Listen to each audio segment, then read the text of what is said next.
We are live. This is a wonderful experiment. I'm really excited to be here. Hi, I'm Dr. Rachel Morris from Cymru Conversations. And until recently, I was editor-in-chief of Bylines Cymru, one of the 10 platforms in the Bylines network for powerful citizen journalism.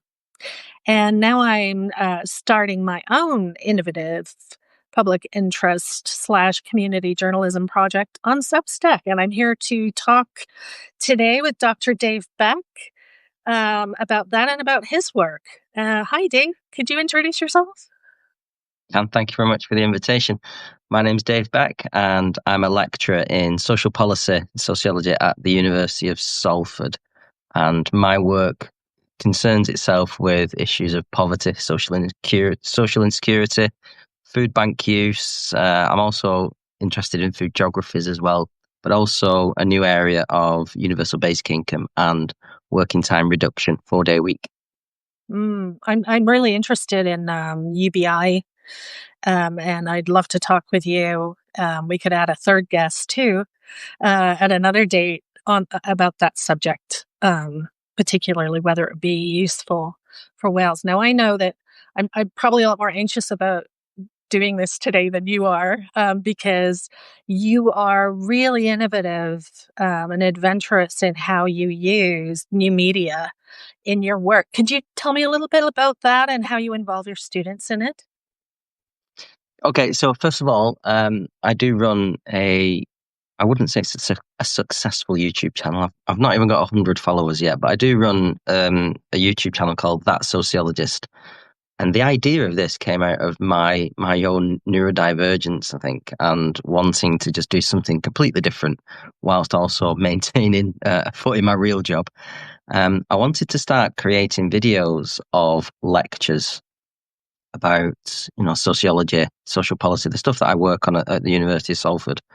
And it kind of came out of COVID initially, thinking that, we've got students who are struggling to join some lectures, some students who are neurodivergent, who don't like the idea of online learning, and they just needed a digestible video.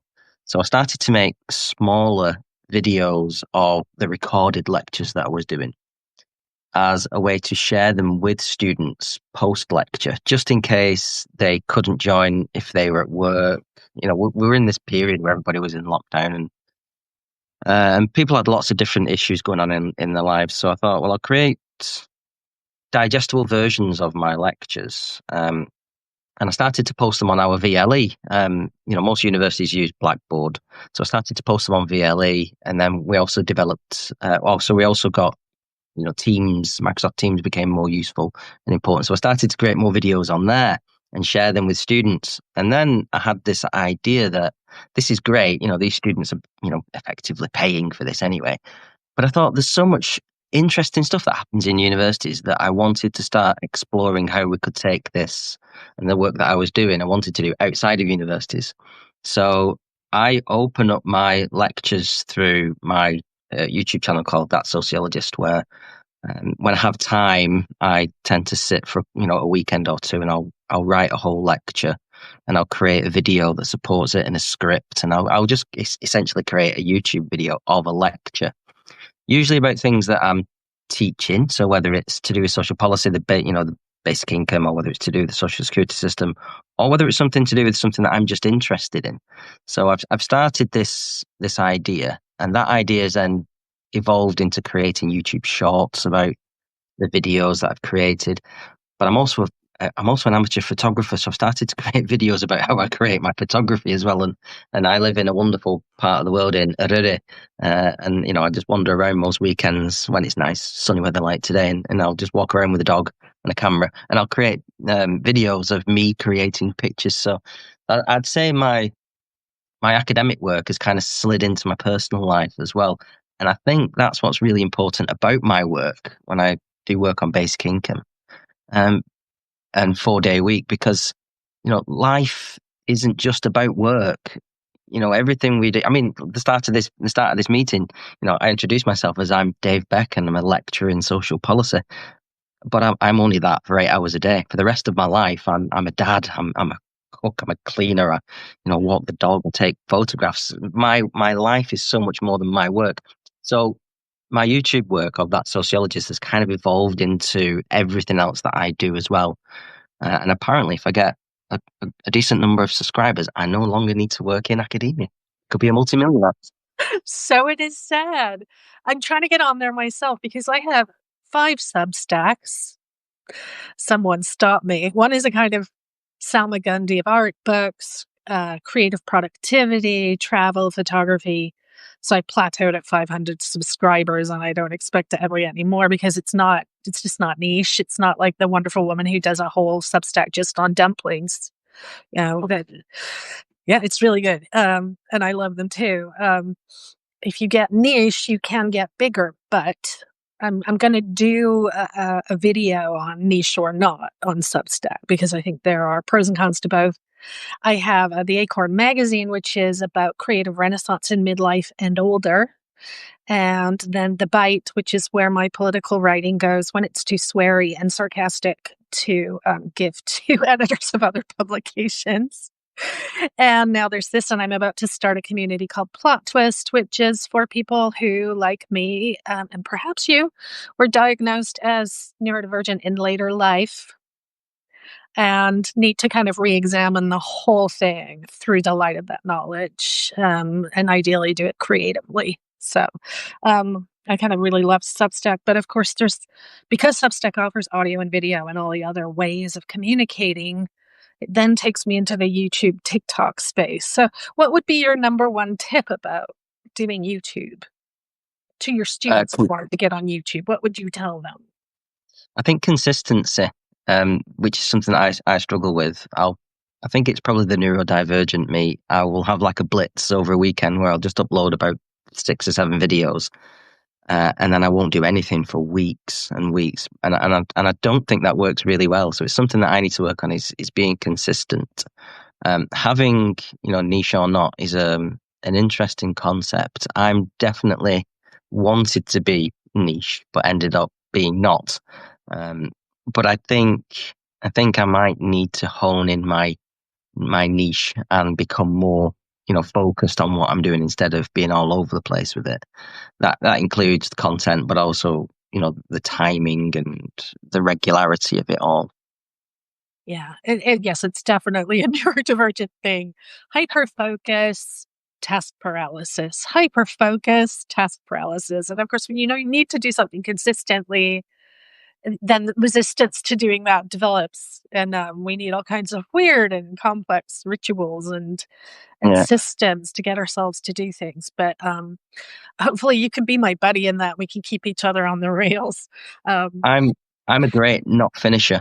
I can start loads of projects. At the minute I'm building a garden wall in my back garden, and I've probably got about 2 courses left at the top to do, and I'll probably do it next month. Then it'll just go on and on and on. I'll do something else, build a barbecue or something. Yeah. Neurodivergent people, great. I'll leave a trail of unfinished projects and undone hobbies behind them, and have homes full of expensive things they bought for their hobbies that lasted 3 to 6 weeks. Yeah. And Yeah, I'm my latest one. ADHD. I'm ADHD with a little side order of autism. So part of me loves systems and routine and being consistent, and the other part doesn't. So I used to be at war with myself because I thought I was just weird until I knew no, it's your brain. It's not character flaws. But I'm still at war with myself because I have 2 different kinds of brain going on.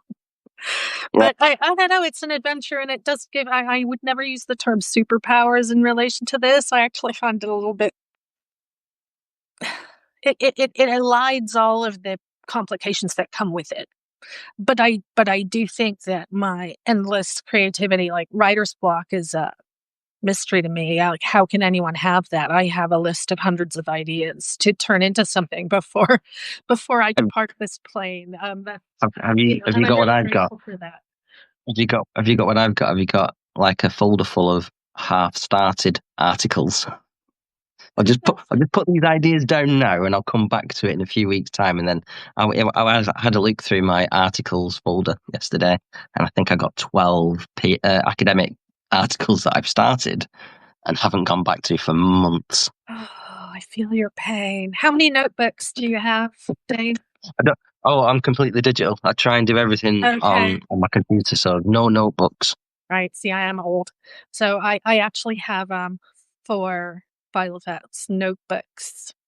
The pages are removable and put backable, which is really important for me in the brain, the way my brain works. And I've slowly that and an app have helped me get organized, my ideas organized, because they were just scattered. But now I have to do them. But that's the reason I got on Substack. Actually, I started my first 5x5 times, the Selma Gundy one. It'll be 3 years ago in June. And I started it purely I had these drives full of images because I'm a digital collage artist as well, full of images and writing that was homeless.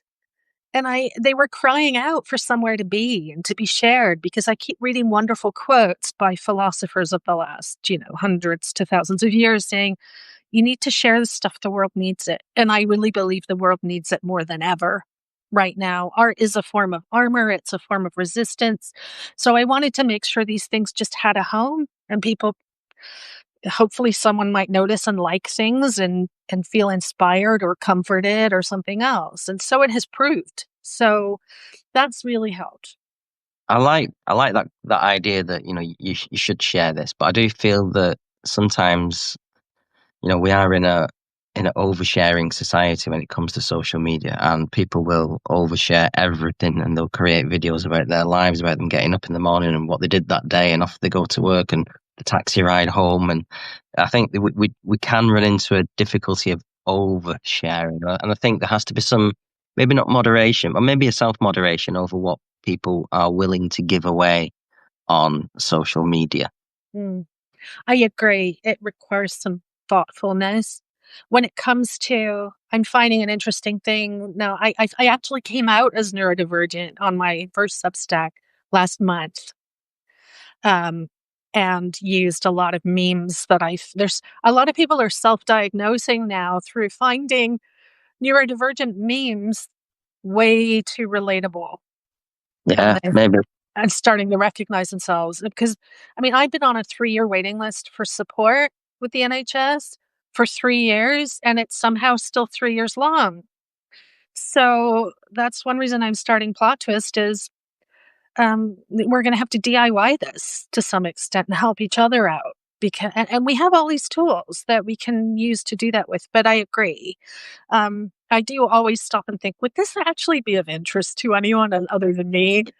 But I think sometimes if you're sharing about things that make you vulnerable, you're risking them. Like I have more people attacking me now that they know I'm neurodivergent, the troll type people on social media. It makes you vulnerable in that way. Although, frankly, at almost 60, I no longer care what people think. So they're barking up the wrong tree there. But I think if you're younger, perhaps, or just have become less toughened than I have, yeah, you need to be careful about that just to protect yourself. At the same time, I really do find, even on the cesspit that is now Twitter, where I still have wonderful community despite everything. That kind of sharing, you find people who care and will be supportive of you, and you can be supportive of them. And light is a disinfectant. I'm old enough that none of these things were discussed until 5-10 years ago. None of them. When I was growing up, the word neurodivergent wasn't known, let alone spoken about. It was around, but Mm. it was nothing like there was nothing like the awareness that there is now, or being introverted. Susan Cain and other people and their work on that and making you, okay, I'm not a loner. I'm not the Unabomber, because, I'm very sociable, but I need my alone time. And it's just understanding that it's about battery. Is it drained by being with people or is it filled by being with people?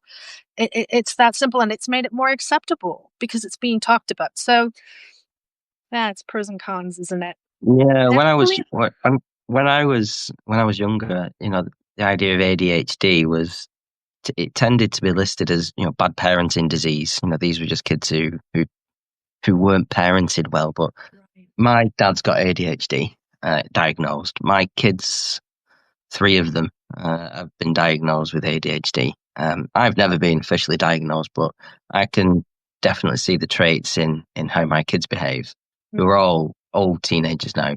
But they're all in the late teens, and I can definitely see what they do is similar to the things that I do. You know, every single one of us wants to win an argument, and we will not back down until we've won the argument with each other. Yeah, The yeah. argument will go on and on and on. Yeah, I have lost friendships over my being opinionated.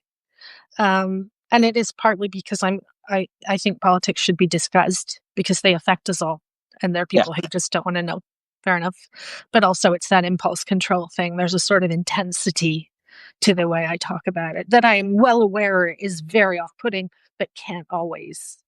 No, I'm exactly the same. I will be quite forceful with my political ideas, I think, especially in meetings like this. And I've been in webinars where I've been with organizations who I've got a disjointed relationship with, from my position on food poverty. For example, if I'm talking with an organization that runs a food bank, I'm not aggressive, but I'm usually quite stern to say that, your job shouldn't exist.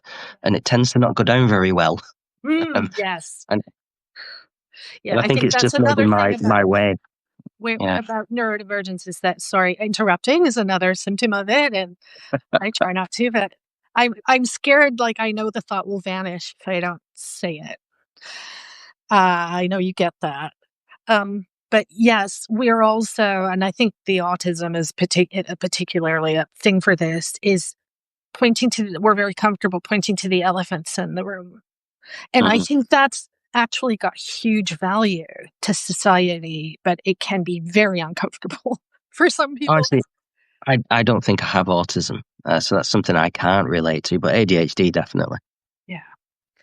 So this is my first ever live, and I'm already learning so much. I've learned how to do it on Substack with you, because we weren't sure it would work, and it did, so that's great. Um, and I'm also learning that the conversation can go in directions you didn't expect, and that we didn't advertise this as being about neurodivergence, but that's where we went, and I'm fine with that. I think the more people talk about it, the better. It's very relatable. Um, but I want to ask you about your students and their use of multimedia. Would they do a live video or do they have YouTubes? Are they on like do they create things? They have to do writing, I assume, and hopefully Yeah. aren't using AI for that.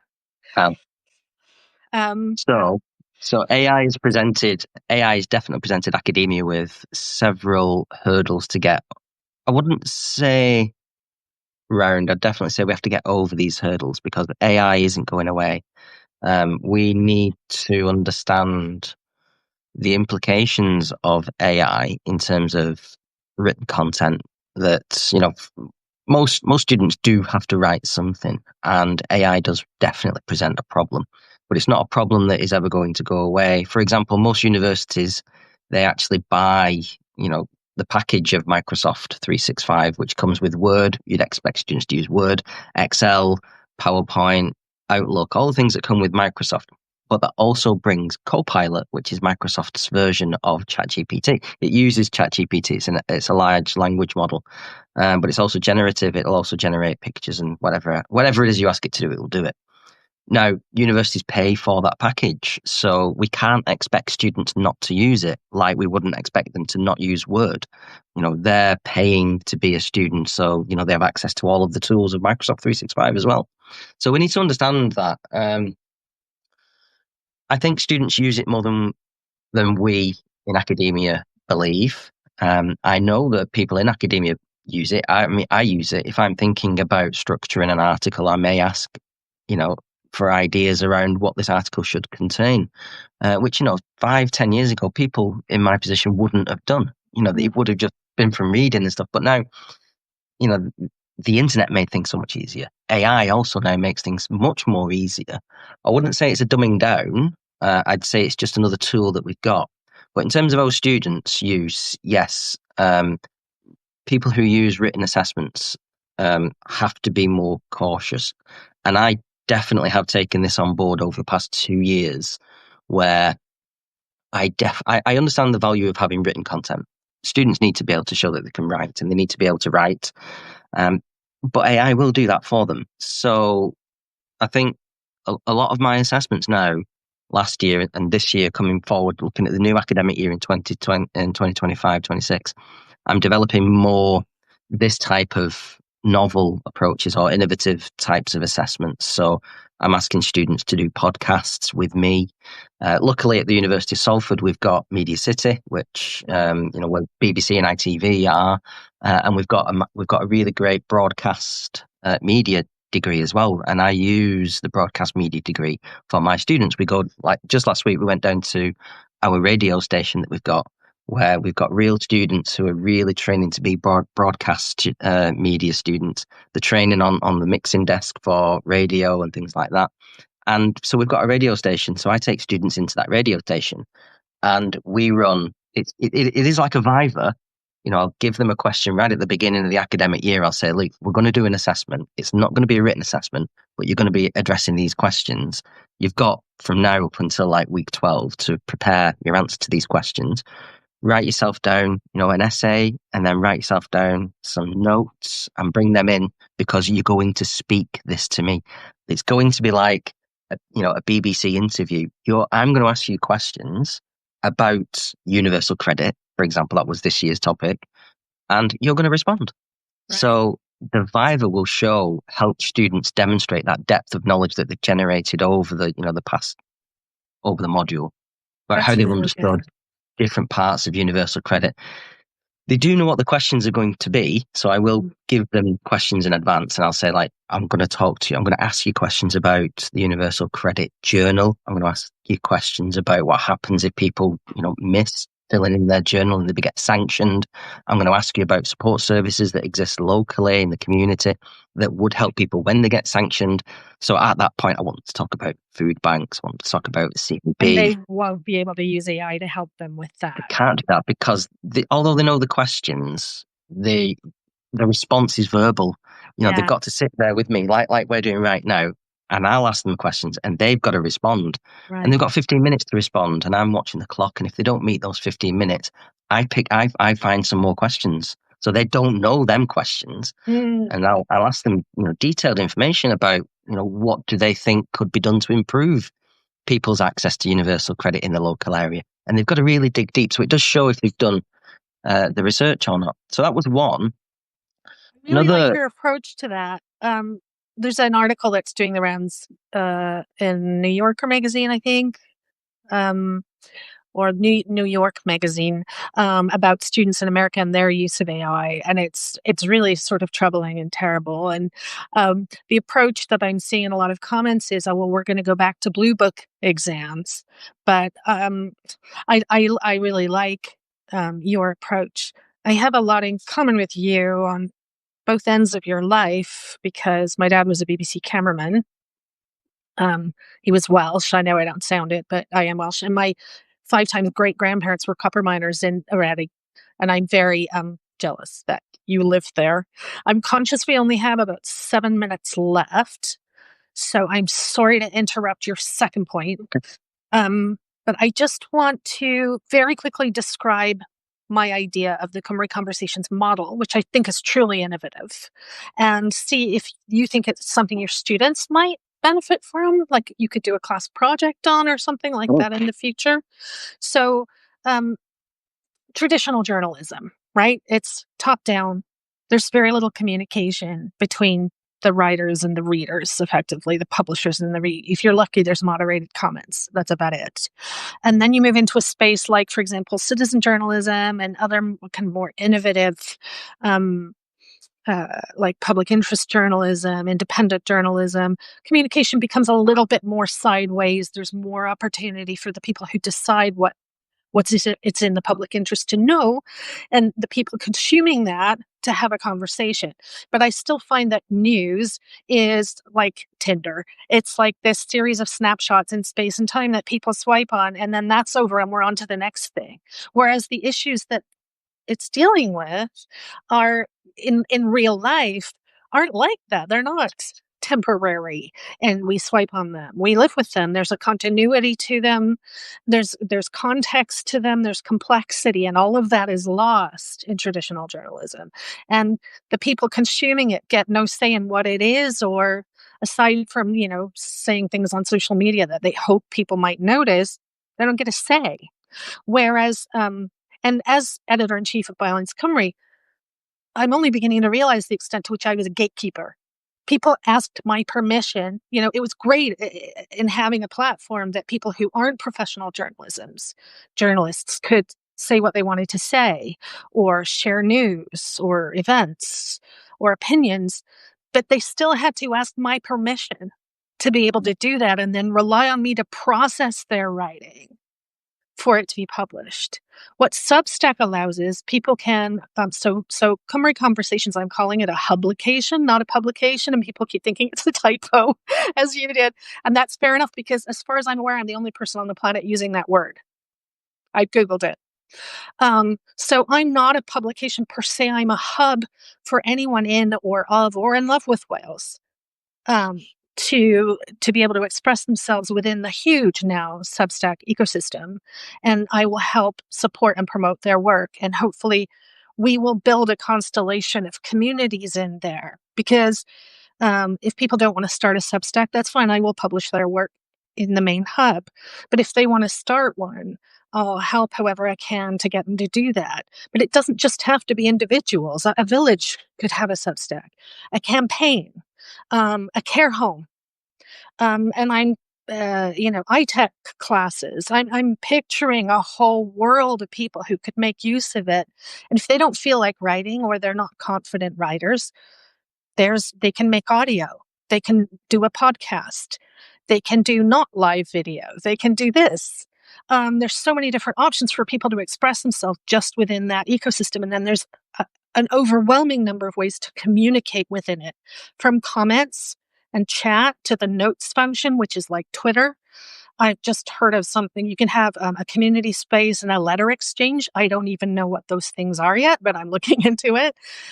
So it is a bit of a learning curve, and it's a big. I think it's a challenge for a lot of people, because they do their writing, and they ask the permission, but then they're done.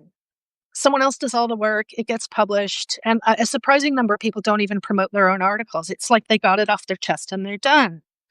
Whereas when you've got your own platform, I don't want to quote a Spider-Man film, but with power, it is huge power, but also responsibility.